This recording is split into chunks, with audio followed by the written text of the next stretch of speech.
Hey there, Painful Mass here. Um, I want to do a quick video on this recent New York Times article called Mystery and Evidence by Tim Crane. Um, I thought the article was awful. Um, at its best, it said nothing, and at its worst, it was quite self contradictory, I think.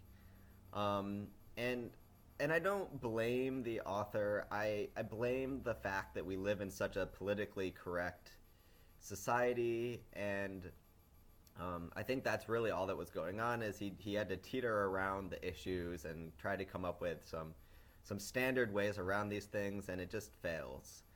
So okay, skipping through the intro when he says some stuff, um, I quote. He gets to his first point, and I quote: Yet another reason, and the one I am interested in here, is that most people aren't deeply interested in science even when they have the opportunity and basic intellectual capacity to learn it. But it's pretty obvious that whatever it is, religion commands and absorbs the passions and intellects of hundreds of millions of people, many more people than science does. Well, this really is not a surprise to me at all because um, people are born into a family and that family tells you all sorts of ridiculous things and and says you just have to believe it. This is fascinating. I mean, um, right? Okay, so let's move on. This just is it seems to say nothing to me because who would not be fascinated by all of these crazy conflicting claims that everyone is making about the world and all of the consequences that this has, including lots and lots of killing and suffering. There's a reason people are interested in religion. Um, okay, so then he goes on and he makes the only point out of this whole article that he tries to really make is the one that fails. And this is the first point in which he tries to make it. Okay, I quote: It is absolutely essential to religions that they make certain factual or historical claims. When St. Paul says, if Christ is not risen, then our preaching is in vain and our faith is in vain, he is saying that the point of his faith depends on a certain historical occurrence. Then, blah, blah, blah, he says some other stuff, and then he says, but this is not enough to make scientific hypotheses central to Christianity any more than it makes such hypothesis central to history.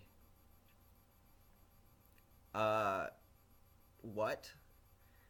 If you're gonna make if you're gonna make factual claims about the world, including the physical existence of things, you cannot just make this jump and say religion is outside of science. You can say that if this is not at all central to your religion, but you just said that a central thing that you have to believe is a verifiable, falsifiable claim about the world. This can be tested by science. If science shows that this is not true, then because you just said your faith will collapse if it's not true, then your faith will collapse. How can this be beyond the realm of science? This is preposterous. So then he goes and he sort of backpedals a little bit. So he says, as scientific claims, they do horribly, yet... Oh, sorry. I think this was my own note, not an actual quote. So he talks about how, as scientific claims, Christianity does horribly, and he lists prayer and other things that you could test to show that if Christians make scientific claims or say that they're making scientific claims, then it would fail. And so, okay, now I quote: Religion, on the other hand, attempts to make sense of the world by seeing a kind of meaning or significance in things. This kind of significance does not need laws or generalizations, but just the sense that the everyday world we experience is not all there is, and that beyond it all is the mystery of God's presence. Again, this might be part of the story, but you very clearly said that your main point is that religions rest on factual claims, so I'm not sure. I mean, you're just contradicting yourself now, and you're trying to get out of this somehow, and it's just not working. And so he sort of sums up by saying, rather, it is because of the kind of intellectual, emotional, and practical appeal that religion has for people, which is a very different appeal from the kind of appeal that science has. And again, this is just one of these things that I think everyone agrees on. It's not at all saying anything.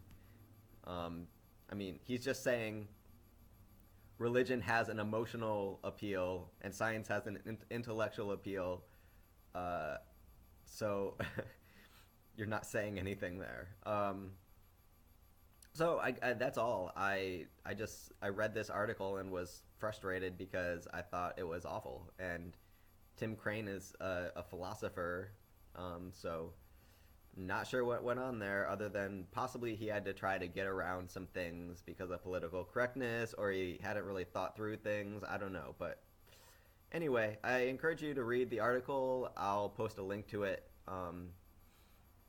and make your own opinion and report back to me on what you think.